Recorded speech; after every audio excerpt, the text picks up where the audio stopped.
If there's one thing I like seeing in the games I play, it's a memorable art style.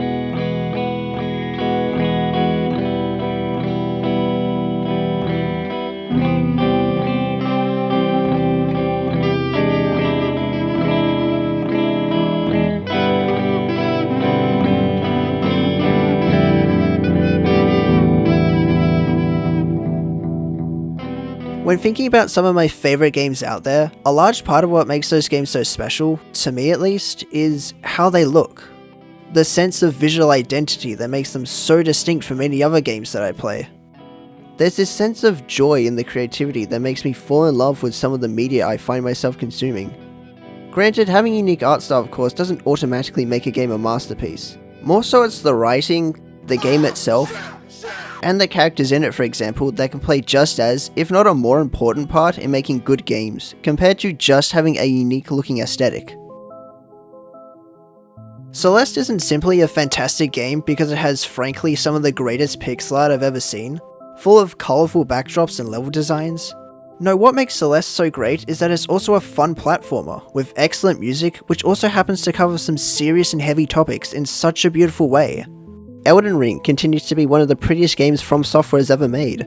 In fact, their whole entire catalogue is just dripping with artistry and iconic imagery, but it's the difficulty and challenge that comes with these games that keeps me coming back for more, and is a large part as to why this whole genre of Soulsborne games continues to be held in such high regard. Making a game look great is one thing, but if what it has to offer is boring or underwhelming, then I really don't see a reason to keep playing. Maybe this applies more or less with something like a horror game, where a lot of the unease and tension that's to be expected comes from having an unnerving atmosphere that's designed in such a way to hopefully inflict this deep feeling of dread and uncertainty into the player. But even as someone who takes great interest in viewing games through a creative lens and likes to see gaming itself as just another form of art, if a game isn't fun or enjoyable, then I usually don't see a point in sticking around and seeing it all the way to the end, let alone playing through it multiple times to see every minute detail the game has to offer.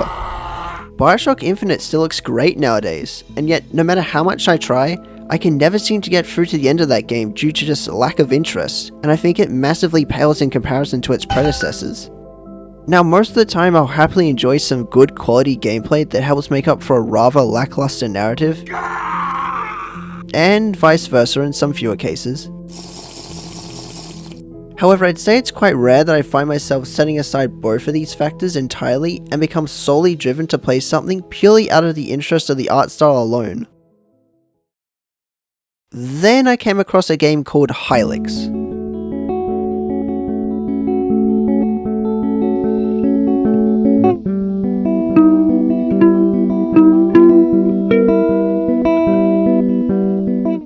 It's a quirky looking RPG Maker game created entirely by a guy named Mason Lindroth, a game developer and also a very talented artist who specializes in the use of sculpting, 3D animation, and making these other odd claymation works. I mean, just taking a quick look at some of this guy's social media, you can really see how zany and dreamlike a lot of his older and even more modern work tends to be. And after what I can only imagine was a grueling and tedious development process, using inspiration from other popular works like the game Yume Nikki, Mason would end up spending a whole 2 years bringing this game of his to life, and in turn creating one of the most visually inspired and unique pieces of art I think you can find in the entire medium itself, and to this day remains a somewhat obscure cult classic amongst the realm of other absurd and batshit insane looking RPG Maker games ever since it got released all the way back in October of 2015. That was nearly 10 years ago, might add.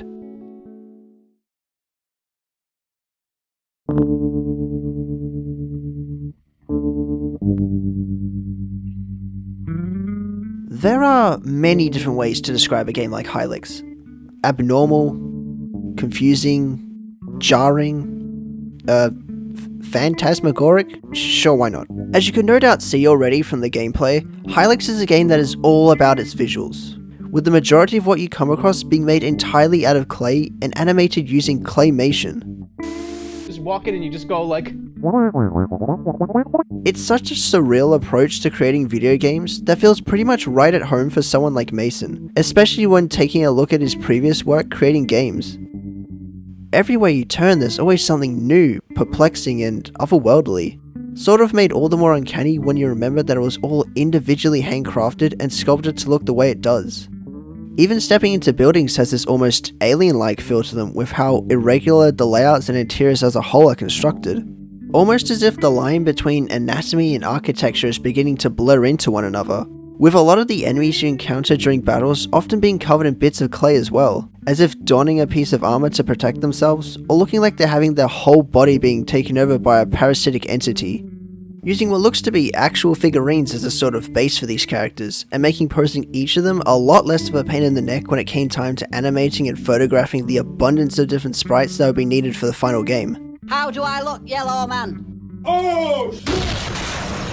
In Hylics, you play as a guy named Wayne, a yellow dude with a moon for a head who begins the game chilling in his small home out here in what appears to be the desert, along with his pet cat and his seemingly one and only neighbour, who you can find prancing about outside casually minding his own business, preaching such divine words such as, To the northeast is the cycloid city of Banapalumaf. May its mirror endure 1,000 years. oh sorry, I mean, the city of Relbilak. I mean, Mornmath? Haukbalak? The only sliver of information we get given regarding the narrative comes in the form of a short and cryptic cutscene. A corporeal spirit remarkably falsifies the vents the people destroy of a vacuum.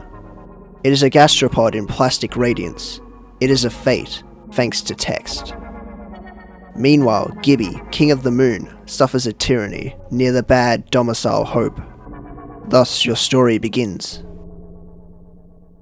This isn't even the only moment in the game like this, where you randomly cut to a mysterious white character only referred to on the wiki as Dracula. These only happen in between the different acts of the game and serve as a sort of info dump, I think, before putting you back in control of the main character and letting you continue on with the rest of the game. But even then, I wouldn't exactly call it the most reliable source of info, because what's just as baffling as the presentation is how nearly every single person you interact with or has any spoken dialogue can only speak in randomly generated words, making your attempts to piece together what it is you're meant to be doing nearly impossible, leaving you to slowly but surely figure everything out on your own. But hey, at least it gives you the chance to soak up another thing I love about this game: the music.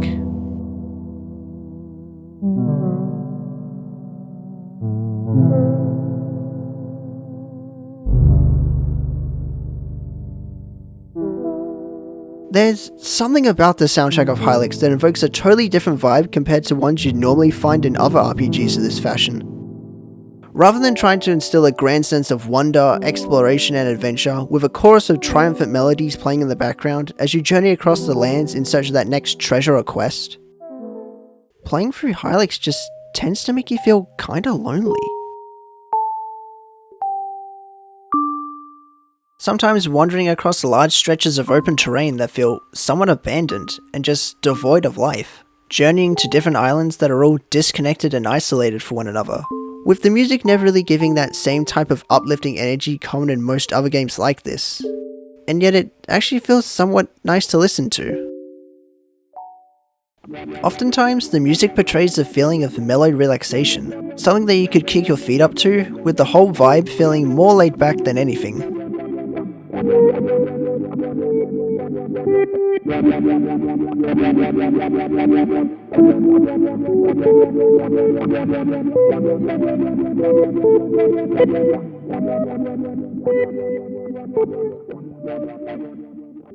And other times you feel like just winding down for a few minutes, letting all your cares cease to exist for a brief moment.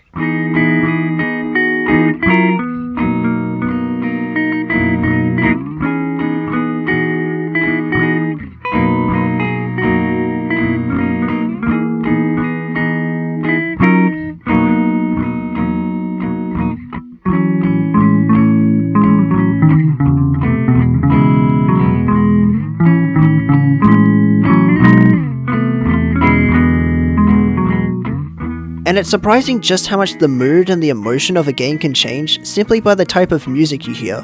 with every single track also being composed by Mason himself.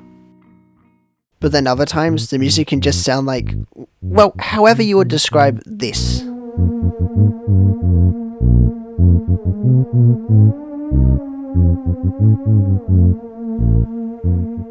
I'm feeling a decent to a strong 9 on this thing. However, I think one of my personal favourites has to be the track that plays when visiting what is quite aptly referred to as the afterlife.